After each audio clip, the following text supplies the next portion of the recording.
You look at your phone, what do you see? You see a sleek device. You see a device that can be used for entertainment and some other functions.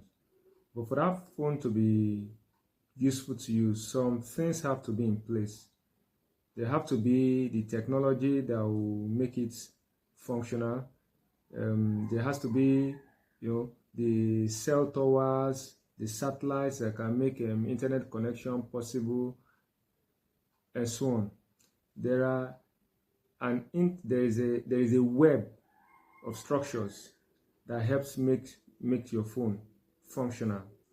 Even though your phone is working now, in some years to come, it may still be operating, but it may no longer be useful. Why? Because the world may have evolved past the point where your phone, even though it functions as it was created, is no longer useful at that point in time.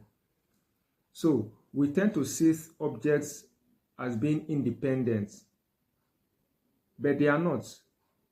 An object is useful, but it is useful because it is embedded within a web of structures, technological structure, economic structure, social structure.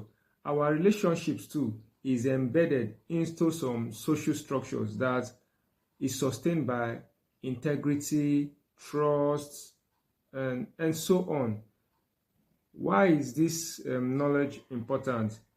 Because it helps us to see that the object we use, as well as our own human experiences, is embedded within a larger network of interplay among different structures. So this knowledge helps so that you are not clinging to something that is temporal. Things can change, circumstances change, but if you do not see beyond the temporal circumstances, the shifts that is happening, but you need to look deeper to see the structures that help sustain our life, our relationships. These are principles like trust, integrity, and so on.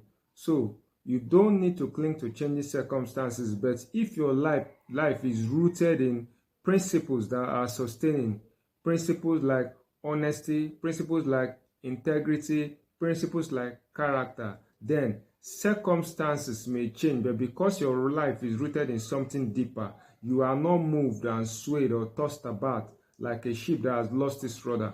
Something deeper is anchoring you. But if you go deep enough, at the deepest you find God, and you find out that God is what enables all these things to be. It has to be, because God is the one who unites all these things in himself. Otherwise, what you find is multiplicity. The opposite of God, the unity we call God, the opposite of God is not really something else, but it's multiplicity.